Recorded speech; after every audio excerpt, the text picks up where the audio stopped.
tiga. Jadi eksekutif, legislatif, yudikatif, eksekutif. Entah bagaimana tiba-tiba yang muncul adalah tarjih.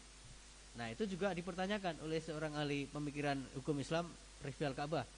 Dalam disertasinya juga dia menulis, itu bagaimana ceritanya usulan tiga yang sama sekali tidak ada kata tarjih, kok kemudian melembaga menjadi nama majelis tarjih.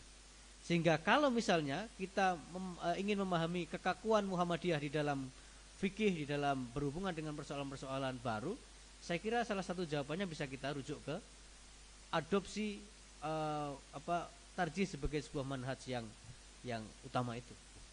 Tentu kita lihat misalnya saja usulan tentang irfani, nanti bisa ditanya Pak Amin Abdullah, nanti akan datang sore.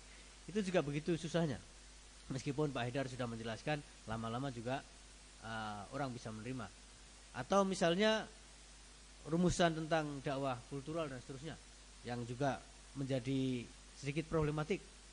Misalnya Pak Suyoto yang pernah saya wawancari tahun 2006 untuk kepentingan tesis, dia bercerita ada banyak tim yang merumuskan dakwah kultural itu ketika dalam sebuah tanwir di Bali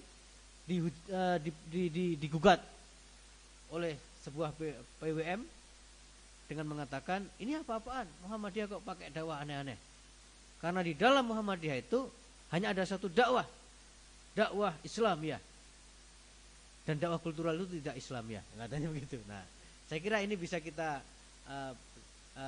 rujuk ke situ. Sehingga penting juga nanti misalnya, mari kita respon ajakan Pak Din kemarin untuk halakoh yang serius membahas begini-begini sambil kita bawa kitab kuning.